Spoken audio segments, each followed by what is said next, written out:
चलो welcome dear student. तो आज हम टैक्स में एक नया चैप्टर स्टार्ट कर रहे हैं जिसका नाम है residential status and scope of total income. सबसे पहले तो इस चैप्टर में हमको दो हिस्से में चैप्टर पढ़ना है। एक हिस्सा है residential status and second part है स्कोप ऑफ टोटल इनकम।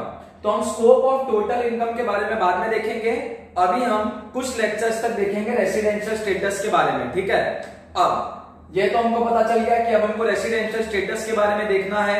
अब सबसे पहले रेसिडेंशियल स्टेटस होता क्या है। जैसे अगर आपको कोई पूछेगा कि आप कौन से कंट्री के नागरिक हो, आप कौन से देश के नागरिक हो, तो आप बोल देते हो कि हाँ भाई मैं इंडिया में रहता हूं और मैं इंडिया का नागरिक हूं, मैं इंडिया का रेसिडेंट हूं। रेसिडेंट का मतलब होता है नागरिकता।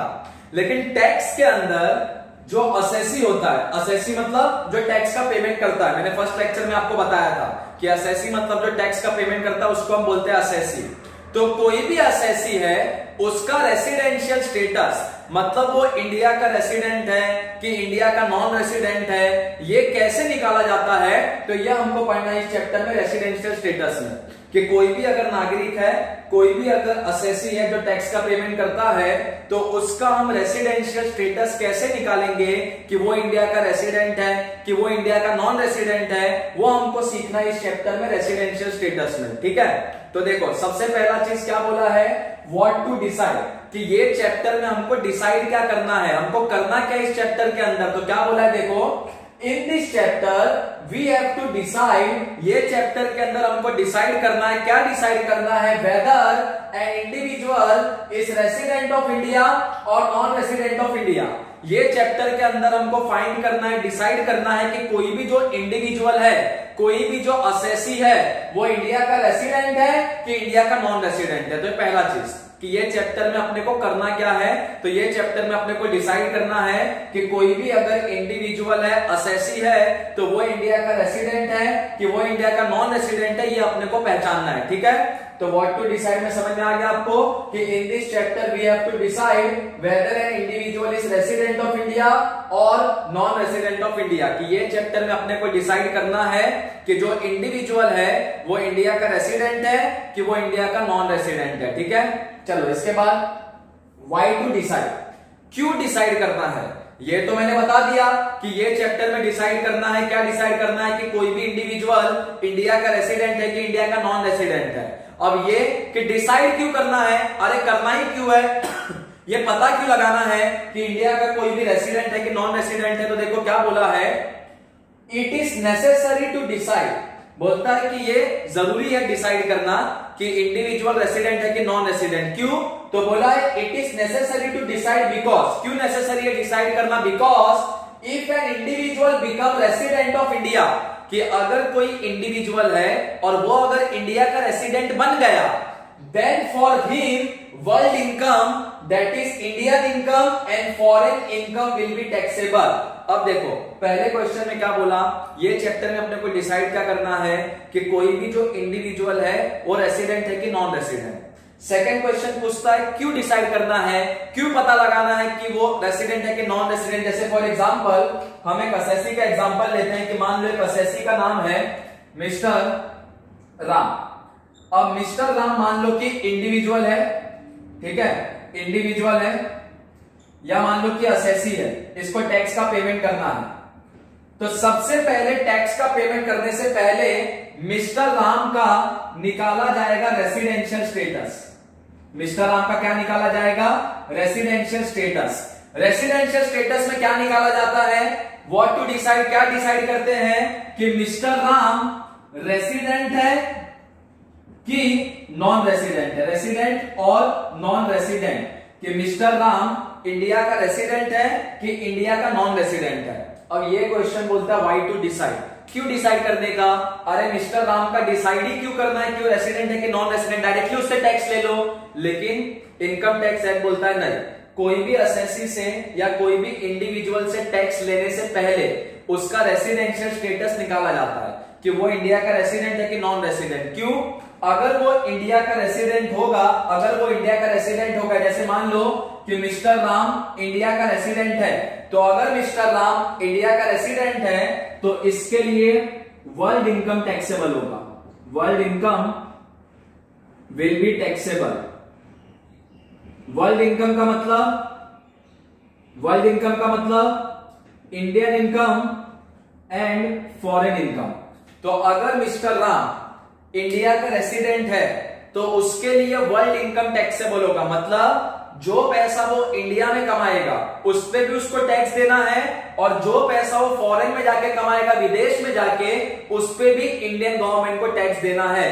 तो इसके लिए निकाला जाता है रेसिडेंशियल स्टेटस कि अगर असेसी या इंडिविजुअल रेसिडेंट बन गया तो जैसे रेसिडेंट बनेगा तो उसके लिए वर्ल्ड इनकम टैक्सेबल होगा। वर्ल्ड इनकम टैक्सेबल होगा मतलब उसके लिए इंडियन इनकम भी टैक्सेबल होगा और उसके लिए फॉरेन इनकम भी टैक्सेबल होगा, मतलब जो पैसा वो इंडिया में कमाएगा उस पे भी सरकार को टैक्स देगा गवर्नमेंट को, और जो पैसा वो फॉरेन में कमाएगा उस पे भी गवर्नमेंट को टैक्स देगा।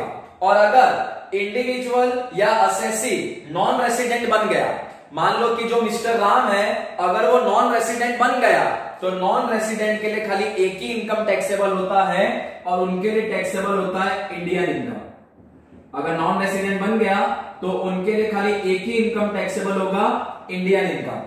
और अगर रेसिडेंट बन गया तो उनके लिए वर्ल्ड इनकम टैक्सेबल होता है, मतलब जो पैसा इंडिया में कमाएगा वो भी टैक्सेबल होगा और जो पैसा फॉरेन में कमाएगा वो भी टैक्सेबल होगा, ठीक है। और अगर वो नॉन रेसिडेंट है तो उसके लिए खाली एक ही इनकम टैक्सेबल होगा, इंडियन इनकम, ठीक है। तो यही यहाँ पे बोला है व्हाई टू डिसाइड, कि किसी का भी रेसिडेंशियल स्टेटस क्यों डिसाइड करते हैं। तो बोला है it is necessary to decide, बोलता है ये जरूरी होता है डिसाइड करना, क्यों, तो because if an individual become resident of India, अगर इंडिविजुअल इंडिया का रेसिडेंट बन गया, अगर असेसी इंडिया का रेसिडेंट बन गया, then for him world income that is Indian income and foreign income will be taxable. अगर इंडिविजुअल रेसिडेंट बन गया तो उनके लिए वर्ल्ड इनकम टैक्सेबल होगा, मतलब इंडियन इनकम भी टैक्सेबल होगा, जो पैसा इंडिया में कमाएगा उस पे भी सरकार को टैक्स देगा और जो पैसा फॉरेन में कमाएगा उस पे भी गवर्नमेंट को टैक्स देगा, ठीक है। अब अगर इंडिविजुअल नॉन रेसिडेंट बना तो बोला है but if individual become non resident of India, अगर इंडिविजुअल नॉन रेसिडेंट बन गया इंडिया का तो उस केस में क्या होगा, बोला है then for him only Indian income will be taxable. तो उस केस में अगर वो नॉन रेसिडेंट बन गया तो उनके लिए खाली इंडियन इनकम टैक्सेबल होगा, ठीक है। उनके लिए फॉरेन इनकम टैक्सेबल नहीं होगा, उनके लिए फॉरेन इनकम क्या हो जाएगा, एग्जेम्प्ट। मैंने आपको पहले ही बताया एग्जेम्प्ट का मतलब कि जिस इनकम पे टैक्स का पेमेंट नहीं करना होता है, जिस इनकम पे सरकार को टैक्स नहीं देना होता है, उसको बोलते हैं एग्जेम्प्ट इनकम, ठीक है। तो अगर कोई इंडिविजुअल नॉन रेसिडेंट है, अगर कोई इंडिविजुअल नॉन रेसिडेंट है तो उनके लिए खाली इंडियन इनकम टैक्सेबल होगा, फॉरेन इनकम क्या हो जाएगा, एग्जेम्प्ट। यही यहां पे बोला है if individual become non-resident of India then for him only Indian income will be taxable, for him foreign income will be fully exempted। तो बोलता है अगर असेसी या इंडिविजुअल नॉन रेसिडेंट बन गया तो उनके लिए खाली इंडियन इनकम टैक्सेबल होगा, फॉरेन इनकम उनके लिए क्या हो जाएगा, एग्जेम्प्ट। क्लियर है। तो ये चैप्टर में अपने को क्या डिसाइड करना है, ये डिसाइड करना है कि इंडिविजुअल रेसिडेंट है कि नॉन रेसिडेंट, ठीक है।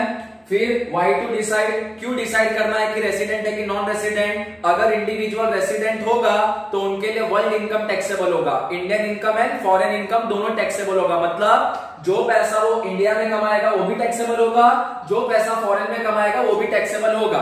और अगर इंडिविजुअल नॉन रेसिडेंट बन गया तो उनके लिए खाली इंडियन इनकम टैक्सेबल होगा, मतलब जो पैसा इंडिया में कमाया खाली उस पर गवर्नमेंट को टैक्स देना है, कोई भी पैसा अगर इंडिया के बाहर कमाया तो उस पर इंडियन गवर्नमेंट को टैक्स नहीं देना है।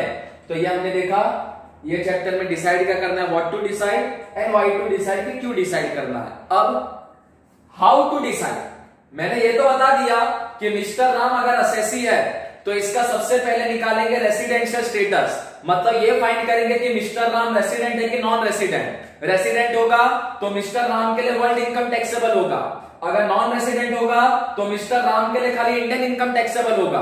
अब ये है हाउ टू डिसाइड, मतलब ये कैसे पता चलेगा कि मिस्टर राम रेसिडेंट है कि मिस्टर राम नॉन रेसिडेंट है, ठीक है। इसी को बोलते हैं हाउ टू डिसाइड। तो बोला है for deciding residential status of an individual, बोलता है किसी भी इंसान का अगर रेसिडेंशियल स्टेटस निकालना है, जैसे अगर मिस्टर राम का रेसिडेंशियल स्टेटस निकालना है कि वो रेसिडेंट है कि नॉन रेसिडेंट, तो उसके लिए क्या करना होगा, तो बोला है for deciding residential status of an individual, किसी भी इंसान का अगर रेसिडेंशियल स्टेटस फाइंड करना है तो क्या करना होगा, we have to check basic condition. किसी भी इंसान का अगर रेसिडेंशियल स्टेटस फाइंड करना है कि वो रेसिडेंट है कि नॉन रेसिडेंट, तो उसके लिए चेक करना होगा बेसिक कंडीशन। क्या चेक करना होगा, बेसिक कंडीशन।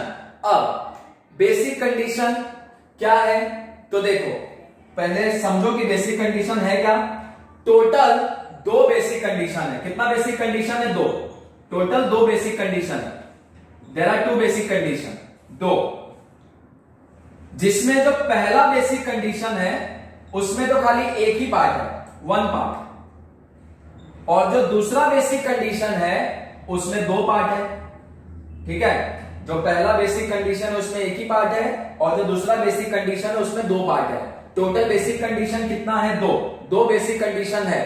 पहले बेसिक कंडीशन में खाली एक ही पार्ट है, दूसरे बेसिक कंडीशन में 2 पार्ट है। अब अगर कोई इंडिविजुअल है या असेसी है, दोनों में से कोई भी एक अगर बेसिक कंडीशन सेटिस्फाई कर देगा, जैसे मान लो कि मिस्टर राम है, मिस्टर राम ने पहला कंडीशन सेटिस्फाई कर दिया और दूसरा कंडीशन सेटिस्फाई नहीं किया, फिर भी हम मिस्टर राम को क्या बोलेंगे, रेसिडेंट। ठीक है, अगर मान लो मिस्टर राम ने पहला कंडीशन भी सेटिस्फाई नहीं किया और दूसरा कंडीशन भी सेटिस्फाई नहीं किया, तो मिस्टर राम को क्या बोलेंगे, नॉन रेसिडेंट। ठीक है, अब मान लो कि मिस्टर राम का पहला कंडीशन सेटिस्फाई नहीं हुआ और दूसरा कंडीशन सेटिस्फाई हो गया, तो अब मिस्टर राम को क्या बोलेंगे, रेसिडेंट। अरे 2 बेसिक कंडीशन है, 2 में से कोई भी एक सेटिस्फाई होना चाहिए, चाहे पहला सेटिस्फाई हो चाहे दूसरे का दोनों सेटिस्फाई हो, चाहे पहला सेटिस्फाई हो चाहे दूसरे का दोनों सेटिस्फाई हो। जैसे मान लो कि मिस्टर राम का पहला कंडीशन सेटिस्फाई नहीं हुआ, दूसरे कंडीशन का पहला पार्ट सेटिस्फाई हो गया और दूसरे कंडीशन का दूसरा पार्ट सेटिस्फाई नहीं हुआ, तो इस केस में भी मिस्टर राम को बोलेंगे नॉन रेसिडेंट। क्यों, या तो पहला कंडीशन सेटिस्फाई हो जाना चाहिए, अरे पहला सेटिस्फाई हो गया तो दूसरा चेक ही नहीं करना, लेकिन अगर पहला सेटिस्फाई नहीं हुआ तो दूसरे का दोनों सेटिस्फाई होना चाहिए।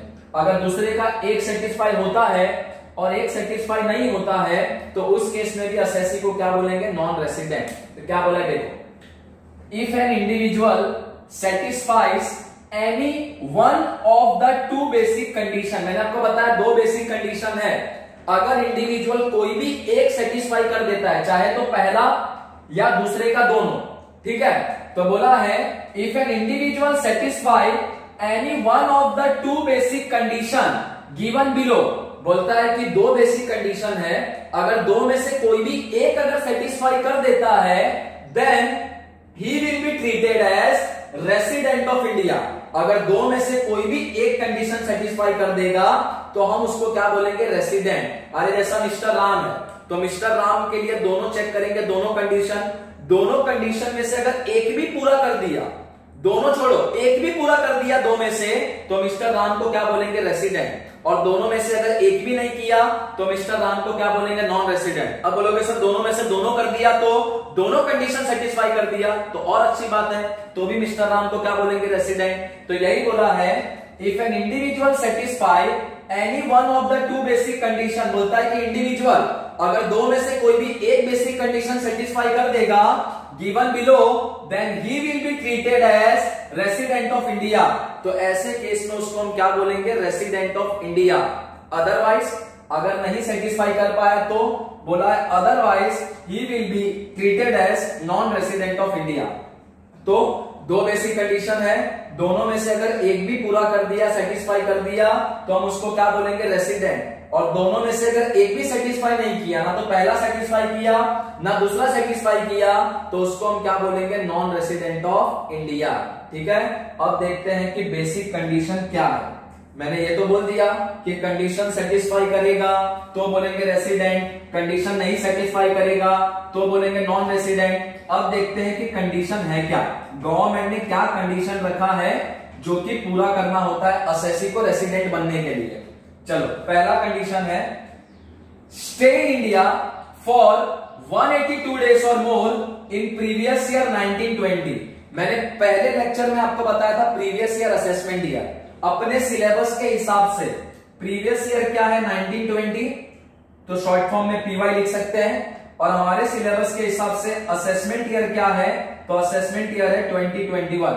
ये 1920 कब से स्टार्ट हुआ होगा, 1 अप्रैल 2019, खत्म होगा 31 मार्च 2020 को, और ये कब स्टार्ट होगा 1 अप्रैल 2020 को, खत्म होगा 31 मार्च 2021 को।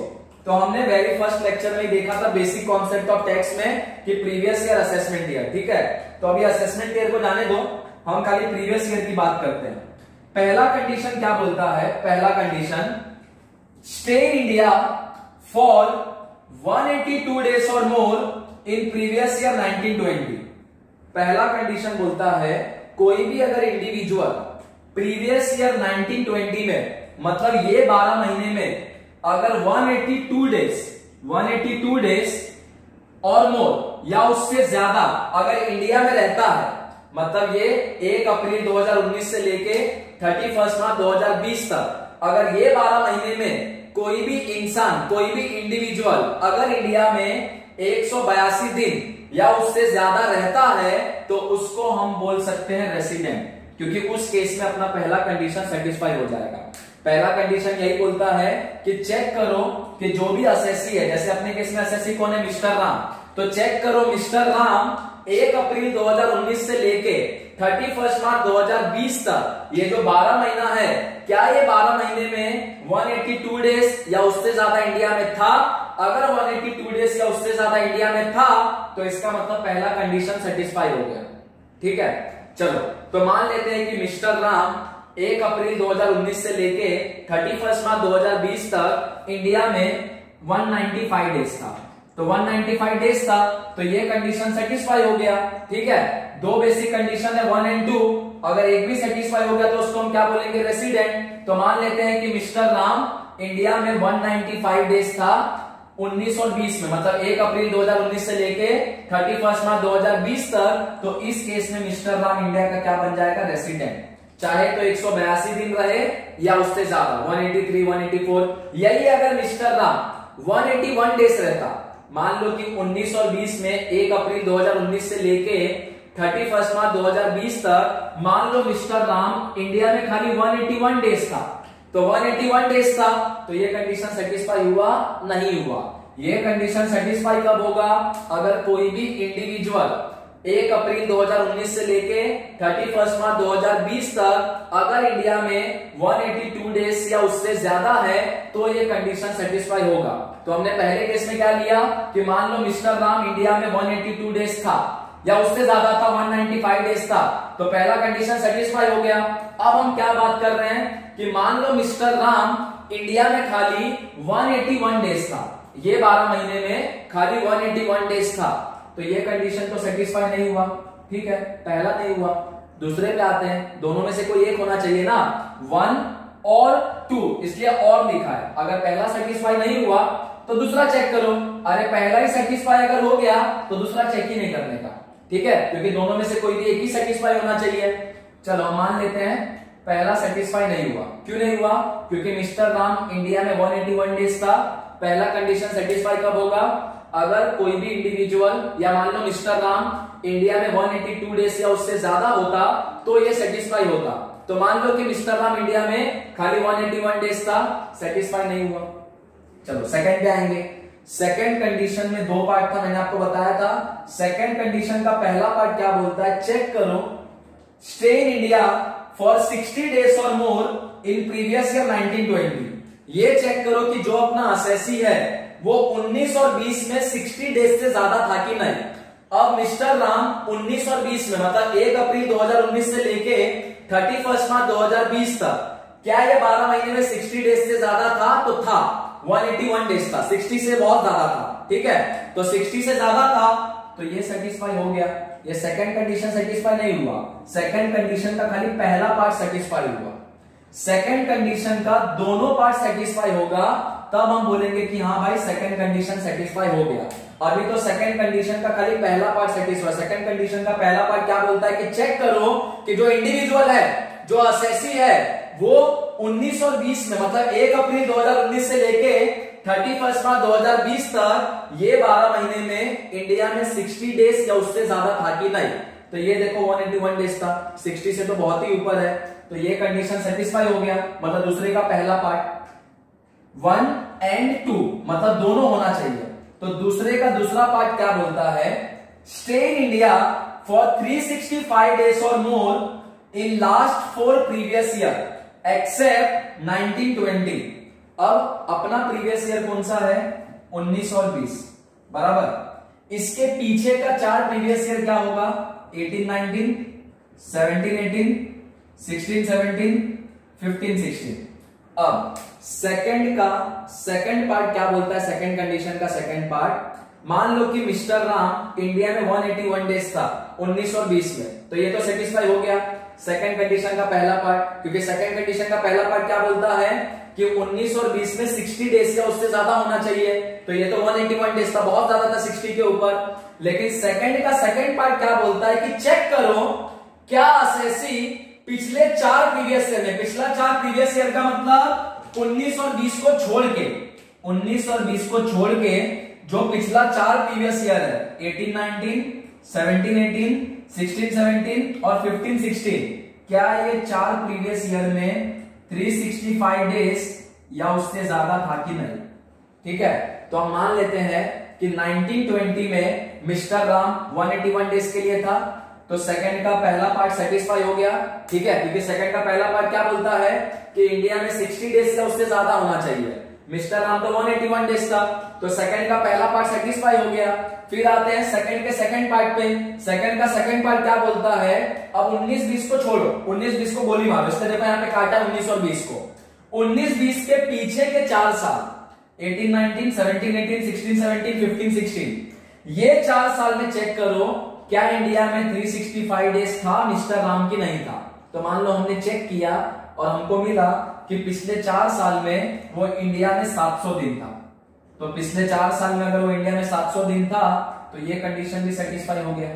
ठीक है, यही अगर मान लो मिस्टर राम 1920 में इंडिया में खाली 40 दिन था, ठीक है, 1920 में इंडिया में खाली 40 दिन था, खाली 40 दिन था, तो ये कंडीशन तो सेटिस्फाई हुआ नहीं, क्योंकि पहला कंडीशन क्या बोलता है कि 1920 में 182 डेज से उससे ज्यादा होना चाहिए, ये 1920 में खाली कितना दिन था, 40 दिन, तो ये तो सेटिस्फाई हुआ नहीं। फिर सेकंड कंडीशन पे आने का, सेकंड का पहला पार्ट क्या बोलता है कि 1920 में 60 डेज या उससे ज्यादा होना चाहिए, ये तो खाली 40 ही दिन था, तो सेकंड का पहला पार्ट भी सेटिस्फाई नहीं हुआ। सेकंड का पहला पार्ट सेटिस्फाई नहीं हुआ तो सेकंड का सेकंड पार्ट चेक ही नहीं करने का। क्यों नहीं करने का, क्योंकि अगर पहला कंडीशन सेटिस्फाई नहीं हुआ तो दूसरे कंडीशन का दोनों सेटिस्फाई होना चाहिए। अरे एक नहीं हुआ सेटिस्फाई और एक हो भी गया फिर भी मतलब नहीं है। ठीक है, तो ये है अपना बेसिक कंडीशन। तो होप सो आपको समझ में आ गया किसी भी इंसान का रेसिडेंशियल स्टेटस कैसे निकाला जाता है, तो बेसिक कंडीशन को चेक करके। कितना बेसिक कंडीशन है, दो बेसिक कंडीशन है, दो में से कितना सेटिस्फाई होगा तो रेसिडेंट होगा इंडिविजुअल एक, दो बेसिक कंडीशन में से कोई भी एक सेटिस्फाई हो गया तो हम इंडिविजुअल को क्या बोलेंगे कि हाँ भाई वो रेसिडेंट है। अगर दो में से एक भी सेटिस्फाई नहीं हुआ तो हम बोलेंगे कि इंडिविजुअल नॉन रेसिडेंट है। अब दोनों बेसिक कंडीशन है क्या, पहला बेसिक कंडीशन बोलता है कि जो प्रीवियस ईयर है 1920, जो कि अपना प्रीवियस ईयर है, उसमें अगर असेसी इंडिया में 182 डेज या उससे ज्यादा रहता है तो पहला कंडीशन सेटिस्फाई हो गया। मान लो कि किसी भी वजह से पहला कंडीशन सेटिस्फाई नहीं हुआ, मान लो कि जो असेसी था वो इंडिया में खाली 170 दिन था, 170 दिन था, तो ये कंडीशन सेटिस्फाई नहीं हुआ। तो सेकंड कंडीशन पे आने का, सेकंड कंडीशन का पहला पार्ट क्या बोलता है कि चेक करो अपने प्रीवियस ईयर में 1920 में क्या असेसी 60 डेज या उससे ज्यादा था क्या। तो अगर असेसी 60 डेज या उससे ज्यादा था तो सेकंड कंडीशन का पहला पार्ट सेटिस्फाई हो गया। और सेकंड कंडीशन का सेकंड पार्ट क्या बोलता है कि चेक करो पिछले 4 प्रीवियस ईयर में, मतलब 19-20 के पीछे का 4 साल, क्या वो 4 साल में असेसी इंडिया में 365 डेज था कि नहीं था? अगर था तो सेकंड का सेकंड पार्ट भी सेटिस्फाई हो गया। ठीक है, तो दो बेसिक कंडीशन में से कोई भी एक अगर सेटिस्फाई हो गया तो हम असेसी को क्या बोलेंगे, इंडिविजुअल को क्या बोलेंगे, रेसिडेंट।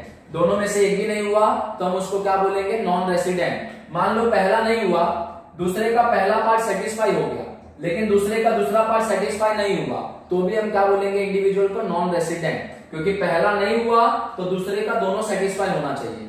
ठीक है, चलो अब कुछ एक एग्जांपल लेते हैं। 4 लोग हैं, mister A, mister B, mister C, mister D. चारों का चेक करते हैं कि ये रेसिडेंट है कि नॉन रेसिडेंट है और यहां लिखेंगे। चलो पहले मिस्टर ए का चेक करते हैं। मिस्टर ने क्या किया, प्रीवियस ईयर 19-20 में, जो अपना प्रीवियस ईयर है, इंडिया में 182 डेज था। अब पहला बेसिक कंडीशन यही बोलता है कि कोई भी असेसी अगर 19 और 20 में 182 डेज या उससे ज्यादा है तो इसका मतलब पहला कंडीशन सेटिस्फाई हो गया। तो मिस्टर ए के केस में 19 और 20 में मिस्टर ए इंडिया में कितना दिन था, 182 डेज था, तो उसके लिए पहला कंडीशन सेटिस्फाई हो गया। अरे पहला सेटिस्फाई हो गया तो दूसरा कंडीशन चेक ही नहीं करने का, क्योंकि पहला ही सेटिस्फाई हो गया। ठीक है, और पहला ही कंडीशन सेटिस्फाई हो गया तो मिस्टर ए को हम क्या बोलेंगे, रेसिडेंट, क्योंकि दोनों बेसिक कंडीशन में से एक ही सेटिस्फाई करना था तो उसने कर दिया।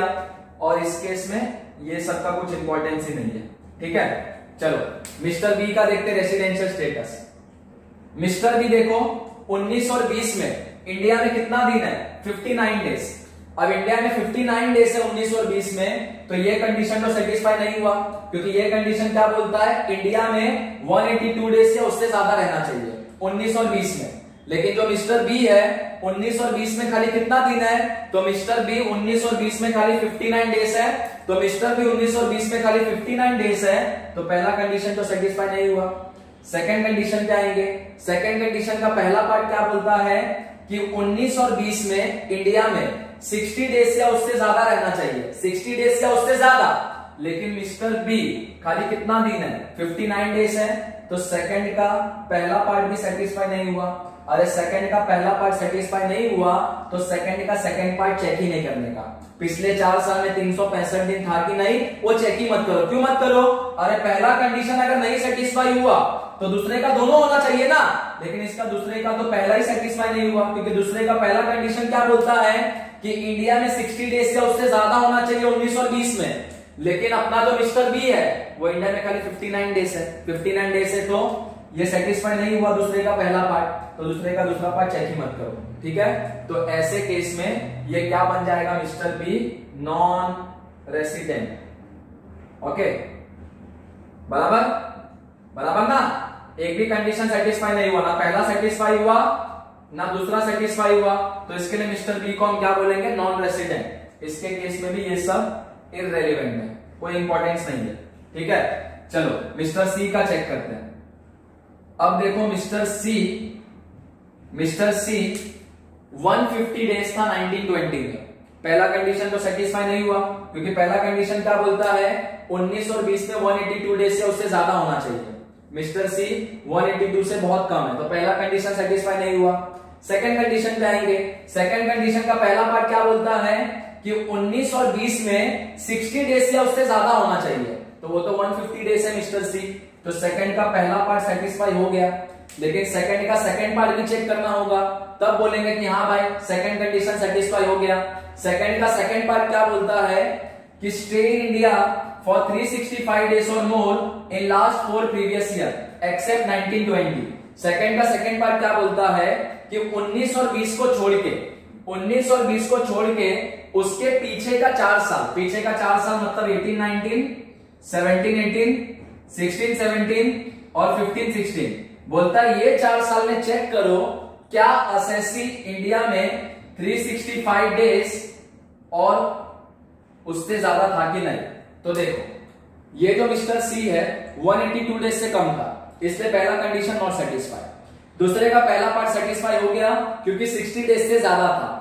दूसरे का दूसरा पार्ट क्या बोलता है, चेक करो पिछले 4 साल में क्या 365 दिन से ज्यादा वो इंडिया में था। तो देखो पिछले 4 साल का दिया है, 18-19 में वो कितने दिन के लिए था, 100 दिन के लिए, 17-18 में 55 दिन के लिए था, 16-17 में इंडिया में था ही नहीं, कहीं बाहर घूम रहा होगा फॉरेन में, और 15-16 में 25 दिन के लिए था। अब इसको हम ऐड करेंगे 100 और 55, 155 और 25, यह आपका हो जाएगा 180। अब 180 डेज है, पिछले 4 साल में वो इंडिया में खाली 180 डेज था, तो दूसरे का दूसरा पार्ट सेटिस्फाई नहीं हुआ, क्योंकि दूसरे कंडीशन का दूसरा पार्ट क्या बोलता है कि असेसी पिछले 4 साल में इंडिया में 365 दिन या उससे ज्यादा रहना चाहिए। ठीक है, तो मिस्टर सी के लिए पहला कंडीशन तो सेटिस्फाई था ही नहीं, हम दूसरे पे आए, दूसरे का पहला कंडीशन सेटिस्फाई हो गया, लेकिन दूसरे का दूसरा सेटिस्फाई नहीं हुआ, तो इस केस में भी हम मिस्टर सी को क्या बोलेंगे, नॉन रेसिडेंट। नॉन रेसिडेंट, क्यों नॉन रेसिडेंट? क्योंकि उसका दोनों में से एक भी कंडीशन सेटिस्फाई नहीं हुआ। अरे पहला तो हुआ ही नहीं था, दूसरे का दोनों होना चाहिए था, लेकिन दूसरे का एक हुआ, दूसरे का दूसरा हुआ ही नहीं, तो इसके लिए मिस्टर सी भी क्या हो गया, नॉन रेसिडेंट। ठीक है, चलो अब चेक करते हैं मिस्टर डी का। मिस्टर डी के केस में देखो 19 और 20 में मिस्टर डी कितने दिन के लिए था, 60 डेज के लिए, तो पहला कंडीशन तो सेटिस्फाई नहीं हुआ, क्योंकि पहला कंडीशन क्या बोलता है, 19-20 में 182 डेज या उससे ज्यादा रहेगा तो सेटिस्फाई होगा। ठीक है, सेकंड का पहला कंडीशन क्या बोलता है कि 19 और 20 में 60 डेज या उससे ज्यादा होना चाहिए, तो मिस्टर डी 19 और 20 में 60 डेज है कि नहीं, है ना 60 डेज, तो सेकंड का पहला पार्ट सेटिस्फाई हो गया, क्योंकि सेकंड का पहला पार्ट यही बोलता है कि 19 और 20 में कोई भी असेसी 60 डेज या उससे ज्यादा रहना चाहिए, तो मिस्टर डी 60 डेज से ज्यादा नहीं है, एग्जैक्ट 60 डेज है। ठीक है, तो वो भी चलेगा, 60 डेज भी है तो भी सेकंड का पहला पार्ट सेटिस्फाई, और सेकंड का सेकंड पार्ट भी सेटिस्फाई होगा, तब बोलेंगे कि हाँ भाई सेकंड कंडीशन सेटिस्फाई हो गया। अब सेकंड का सेकंड पार्ट क्या बोलता है कि 19-20 के अलावा जो इसके पीछे का 4 साल है, 18-19, 17-18, 16-17 और 15-16, बोलता है चेक करो कि पीछे के 4 साल में 365 दिन था कि नहीं। अब देखो इसके पीछे के 4 साल का डिटेल दिया है, 18-19 में 210 दिन के लिए था, 17-18 में 75 डेज के लिए था, 16-17 में 150 दिन के लिए था, और 15-16 में 90 दिन के लिए था। चलो ये पिछले 4 साल का है, अब इसको ऐड करेंगे तो कितना होगा, 525 डेज होता है।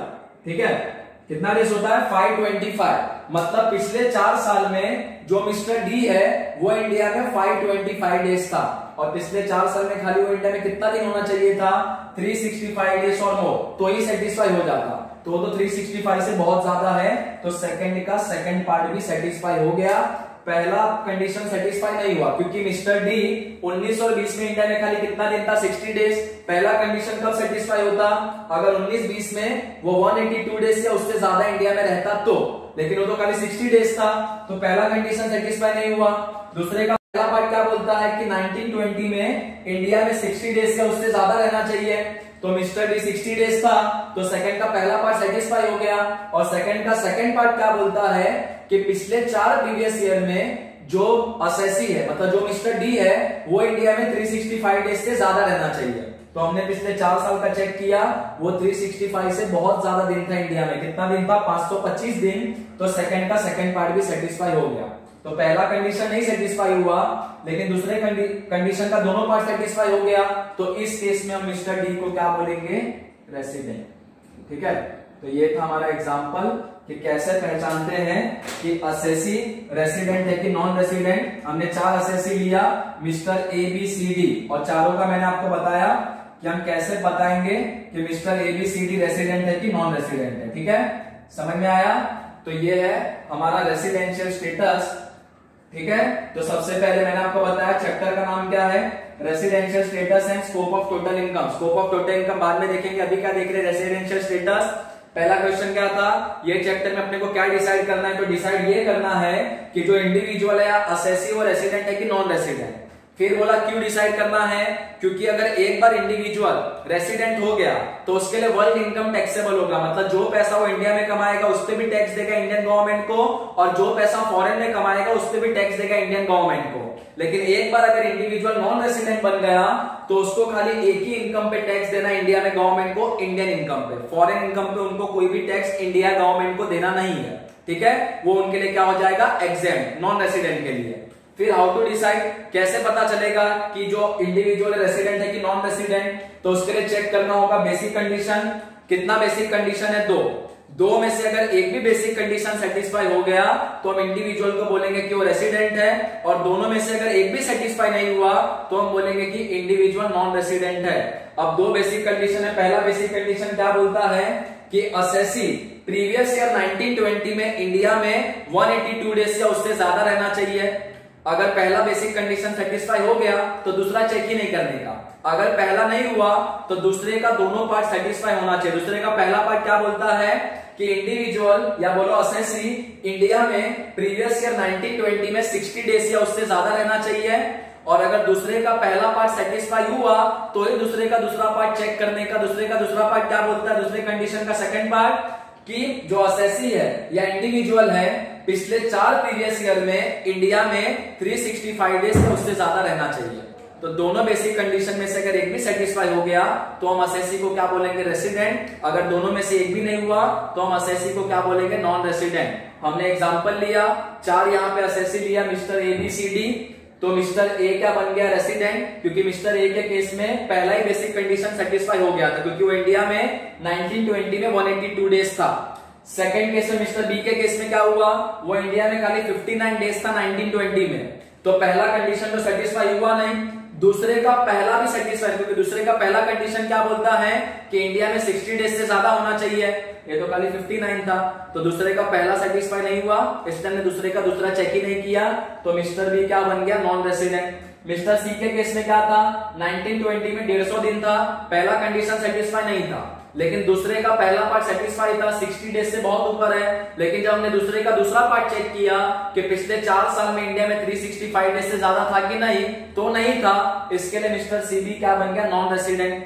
और फिर मिस्टर डी का देखा कि 1920 में वो 60 डेज था, तो पहला कंडीशन तो सेटिस्फाई नहीं था, लेकिन दूसरे का पहला पार्ट सेटिस्फाई था, क्योंकि वो 1920 में इंडिया में 60 डेज था, ठीक है। और दूसरे का दूसरा पार्ट क्या बोलता है कि ये चेक करो पिछले 4 साल में वो 365 डेज से ज्यादा था कि नहीं, तो हमने चेक किया तो 365 डेज से बहुत ज्यादा था, तो इसके लिए मिस्टर डी क्या बन गया? रेसिडेंट, ठीक है। तो इतना आज आपका फर्स्ट लेक्चर था रेसिडेंशियल स्टेटस का। इसको कॉपी करो, इसको कुछ इसमें डाउट होगा तो हमें को मैसेज करके पूछो, कमेंट बॉक्स में पूछो, ठीक है। तो ये था हमारा कि हमने क्या देखा रेसिडेंशियल स्टेटस में, व्हाट टू डिसाइड, डिसाइड क्या करना है चैप्टर में, व्हाई टू डिसाइड, क्यों डिसाइड करना है, फिर देखा हमने हाउ टू डिसाइड, कैसे डिसाइड करेंगे कि इंडिविजुअल या असेसी रेसिडेंट है कि नॉन रेसिडेंट है, ठीक है। फिर हमने कुछ एग्जांपल भी देखा 4 असेसी का कि कौन रेसिडेंट है कौन नॉन रेसिडेंट है, ठीक है। चलो कॉपी करो, बाकी हम मिलते हैं नेक्स्ट लेक्चर में, इसके आगे का थ्योरी देखते हैं रेसिडेंशियल स्टेटस का, ठीक है। इतना आप याद रखना, फिर हम इसके आगे का देखते हैं थ्योरी। ओके, कॉपी कर दो इसको।